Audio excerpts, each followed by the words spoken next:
Kang, terakhir Kang, soal kemarin Pak Jokowi menegaskan kembali kalau dirinya mendukung Presiden Pak Prabowo dengan Mas Gibran untuk 2 periode. Kalau Demokrat sendiri menanggapinya seperti apa? Masih banyak tantangan yang harus kita hadapi bersama, baik itu politik, ekonomi, sosial, yang tentu ini tidak ringan. Oleh karenanya bagi Demokrat kami masih fokus untuk membantu Presiden Prabowo Subianto di dalam mensukseskan program-programnya.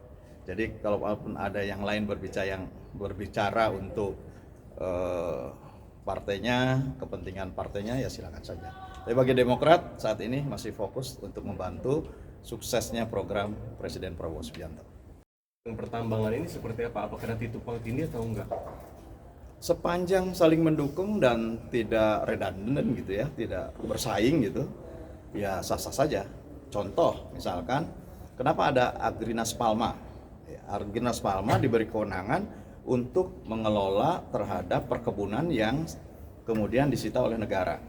Itu dikelola oleh Agrinas Palma. Tapi kan pada sisi lain kita punya Palmco yang dikelola oleh PTPN. Nah, sepanjang saling mendukung dan ini memperbesar ruang untuk negara menguasai hajat hidup rakyat, itu kan semakin baik.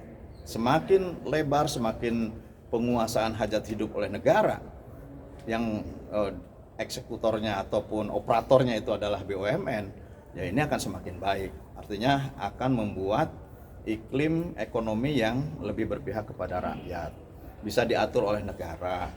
Bukan berarti kita meninggalkan private sector, bukan. Tetapi bagaimanapun semakin besar penguasaan hajat hidup rakyat oleh negara akan semakin baik dan semakin merata hasilnya dan semakin mudah diatur oleh negara. Kalau Permenis ini untuk logam tanah jarang gitu ya? Ya bisa saja, arahnya kemana bisa saja gitu ya. Karena kita kan memang banyak melahirkan juga sekarang BUMN baru. Agrinas Palma mengelola perkebunan minyak sawit gitu. Kemudian ada Agrinas Pangan yang sekarang lebih banyak mengolah ke sektor hortikultura misalkan.